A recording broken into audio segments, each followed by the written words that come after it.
નમસ્કાર, હું મોનાલી સોની આધ્યાત્મિક મહાશક્તિમાં આપ સૌનું સ્વાગત કરું છું. આજનો જે વિષય છે તે દરેક સ્ત્રીના જીવનનો ખૂબ જ મહત્વપૂર્ણ વિષય છે અને સાથે સાથે તે ખૂબ જ દિલની નજીકનો વિષય છે. તે છે આજે ગર્ભ સંસ્કાર. ગર્ભ સંસ્કારની વાત જ્યારે આવે છે ત્યારે તે શબ્દ એમાં જ ખૂબ જ લાગણી, પવિત્રતા અને પ્રેમ રહેલો છે. આપણા શાસ્ત્રોમાં જે સંસ્કારો વર્ણવાયા છે તે 16 સંસ્કારોમાં ગર્ભ સંસ્કારનું મહત્વ આપવામાં આવ્યું છે. કારણ કે એક સ્ત્રી જ્યારે પોતાના બાળકને જન્મ આપે છે એટલે કે આ સંસારમાં તે એક નવા જીવને પોતાના થકી લાવવા જઈ રહી છે, ત્યારે તે ગર્ભ સંસ્કાર જો તે બાળકને આપવામાં આવે તો તે બાળક ખૂબ જ તેજસ્વીવાન, પ્રગતિશીલ, તેને ભગવાનના વિશેષ આશીર્વાદ મળે છે. ઉત્તમ સંતાન પ્રાપ્ત થાય તે દરેક માતા પિતાની ઈચ્છા હોય છે અને આ ઉત્તમ સંતાનમાં સારા ગુણો ઉદ્ભવે, તેનામાં સારા સંસ્કારનું સિંચન થાય, તે ખૂબ જ તેજસ્વીવાન બને, દરેક વસ્તુ કરવામાં તે ખૂબ જ સારી રીતે માહિર બને. તે દરેકે દરેક કળા, દરેકે દરેક સંસ્કાર આ ગર્ભ સંસ્કારના સમયમાં આપવામાં આવતા હોય છે. 9 મહિનાના સમય દરમિયાન જે સ્ત્રીનું શરીર છે તેમાં કેટલાક જે સુખી અને દુઃખી પ્રકારના જે કેટલાક વિચારો આવે છે, જેના કારણે સ્ત્રીને ખૂબ જ દુઃખની લાગણી પણ થતી હોય છે અને સુખની લાગણી પણ થતી હોય છે. ત્યારે તેના ગર્ભમાં ઉછરેલા બાળક ઉપર પણ અસર થતી હોય છે.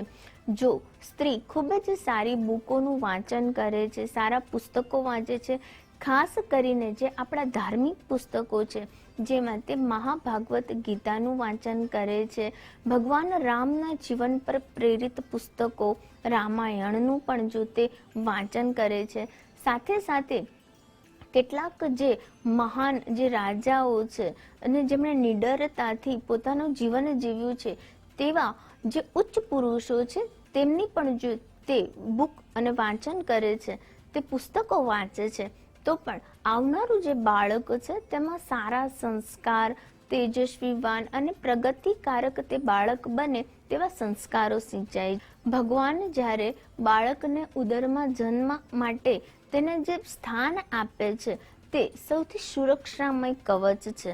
બાળક માટે આ જે સમય છે તે તેના જીવનને, પૂરા જીવનને નિર્ધારિત કરે છે. માટે દરેક માતા પિતાએ એક ઉત્તમ સંતાન પ્રાપ્ત થાય તે માટે ગર્ભ સંસ્કાર કરવા જોઈએ. આગળ વાત કરીએ તો બાળકના સારા વિકાસ માટે સ્ત્રીએ ગણેશજીની પૂજા અર્ચના પણ કરવી જોઈએ. સાથે સાથે ગણેશજીનો અથર્વ શીર્ષનો પાઠ પણ કરવો જોઈએ.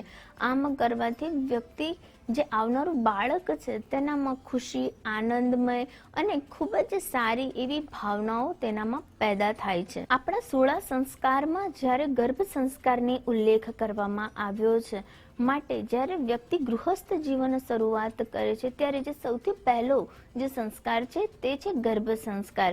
જ્યારે સ્ત્રી ગર્ભ ધારણ કરે છે ત્યારે તેના 9 મહિનામાં તેને એક શ્રીમંત સંસ્કાર પણ કરવામાં આવે છે, જેના થકી તેના પરિવારજનો, તેના માતા પિતા અને દરેક લોકોના આશીર્વાદ બાળકને આપવામાં આવે છે. સાથે સાથે કેટલાક પ્રકારની પૂજા કરવાથી બાળકને પોતાના કુળદેવી, પોતાના જે કુળદેવ છે અને સાથે સાથે દરેકે દરેક બ્રહ્માંડની શક્તિઓનો તેને આશીર્વાદ મળે છે. આ પ્રકારે આવનારું જે બાળક છે તેના જીવનના ગ્રહની ભાષા પણ સુધરે છે, તેને ગ્રહોનો શુભ પ્રભાવ મળે છે અને આ વિશેષ પૂજામાં તમારે કેટલાક પ્રકારના નાના નાના જે બાળકો છે તેમને બોલાવીને તેમને ખીરનો ભોગ પણ અર્પણ કરવામાં આવે છે. આગળ ગર્ભ સંસ્કારની વાત કરીએ તો ગર્ભ સંસ્કાર શા માટે જરૂરી છે? ગર્ભ સંસ્કાર જો તમે કરો છો તો જે આવનારું બાળક છે તેનું જે મગજ છે તે ખૂબ જ માનસિક રીતે શાંત રહે છે. સાથે સાથે તે પોતાના જીવનને આનંદમય પસાર કરે છે. તેનામાં કેટલીક સારી વાતો, કેટલીક સંસ્કારોનું સિંચન થાય છે. ખૂબ જ સારી રીતે તે માતા પિતાની વાતોને માને છે અને માતા પિતાની રક્ષા કરવામાં પણ તે સક્ષમ બને છે. સાથે સાથે પોતાના જીવનની દરેકે દરેક પ્રકારની તકલીફોને પોતાની સૂઝબૂઝથી વ્યક્તિ દૂર કરી શકે છે. સાથે સાથે 9 મહિના દરમિયાન કેટલાક સ્વાસ્થ્યવર્ધક ખોરાકનું સેવન કરવાથી પણ તે વ્યક્તિ પોતાના આવનારા બાળકને ખૂબ જ તેજસ્વીવાન અને સાથે સાથે ખૂબ જ મજબૂત પણ બનાવી શકે છે. આ સાથે જો હું આગળ વાત કરું ગર્ભ સંસ્કારમાં, તો ગર્ભવતી માતાએ પોતાના જે રૂમ છે તેમાં બાળકૃષ્ણનું ખૂબ જ ખિલખિલાટ ભર્યું સુંદર સ્વરૂપવાળું એક ફોટો પણ તેણે પોતાના રૂમમાં રાખવો જોઈએ. ગણેશજીની મૂર્તિ તેણે તેના રૂમમાં સ્થાપિત કરવી જોઈએ. આવું કરવાથી જે સ્ત્રી છે તેના મનમાં શાંતિ રહે છે, આનંદભર્યું વાતાવરણ રહે છે. કેટલાક સમયે સ્ત્રીએ કેટલાક પ્રકારના મેડિટેશન કરીને પોતાના મગજને શાંત રાખવું જોઈએ અને પોતાના આવનારા બાળક વિશે વિચારવું જોઈએ. પોતાના હાથ તે સ્ત્રી પોતાના ગર્ભ ઉપર જ્યારે મૂકે છે ત્યારે તે પોતાના બાળક સાથે સંવાદ કરી શકે છે. પોતાના બાળકને આવનારા ભવિષ્ય માટે ખૂબ જ સારી સારી વાતો પણ જો તે પોતાના બાળકને ગર્ભ ઉપર હાથ રાખીને કહે છે તો તે બાળક તેની દરેક વાતો સાંભળે છે. એક માતા સાથેનો જે બાળકનો સંવાદ છે તે તેના ગર્ભથી જ શરૂઆત થઈ જાય છે. નાભી સાથે જ્યારે એક બાળક માતા સાથે જોડાઈ જાય છે એટલે કે માતા જે પણ વસ્તુને ગ્રહણ કરે છે તે દરેકે દરેક વસ્તુ નાભી દ્વારા બાળકને પણ પોષણ મળતું રહે છે. તો સાથે સાથે જે સ્વાસ્થ્યવર્ધક ખોરાક સ્ત્રી જે આરોગ્ય છે તેની સાથે તેના મનના વિચારો, તેના જે પણ સુખ અને દુઃખની લાગણી છે તે પણ એ બાળક પોતે મહેસૂસ કરે છે. એવું કહેવામાં આવે છે કે ગર્ભાવસ્થા દરમિયાન સ્ત્રીના કેટલાક અવયવોને જો ઈજા પહોંચી હોય તો ગર્ભમાં રહેલું બાળક તે ઈજાઓને દૂર કરે છે.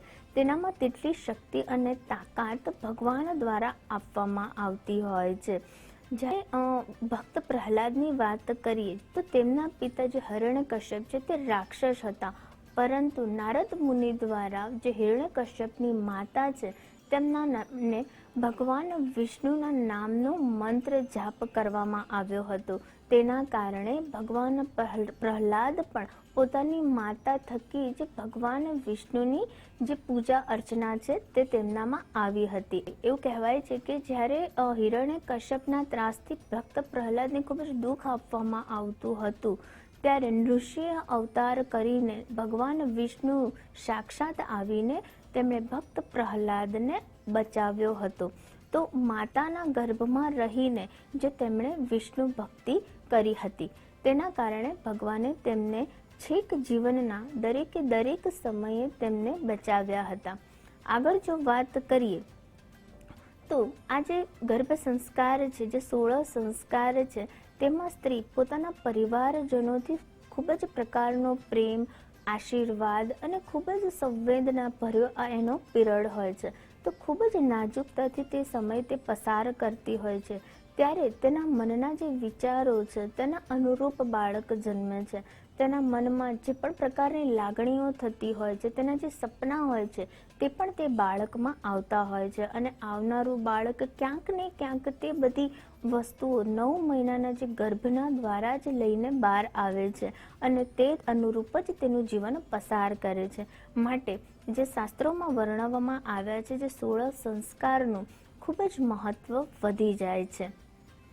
તો આ સાથે જ્યારે દરેકે દરેક સ્ત્રી કોઈ પણ બાળકને જ્યારે આ જીવનમાં લાવવા માંગતા હોય છે ત્યારે તેણે પહેલેથી જ ગર્ભ સંસ્કારને ધ્યાનમાં રાખીને વિશેષ ઉપાયો કરવા જોઈએ, વિશેષ પોતાના સ્વાસ્થ્યનું ધ્યાન રાખવું જોઈએ, માતા પિતાના આશીર્વાદ, કુળદેવીના આશીર્વાદ અને ભગવાનના આશીર્વાદ લેવા જોઈએ. સાથે સાથે ગર્ભાવસ્થા દરમિયાન કેટલાક મંત્રોનો જાપ કરવો જોઈએ તો પણ આવનારા બાળકને ખૂબ જ સારું જીવન પ્રાપ્ત થાય છે.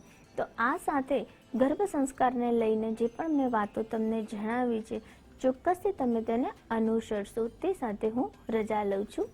નમસ્કાર.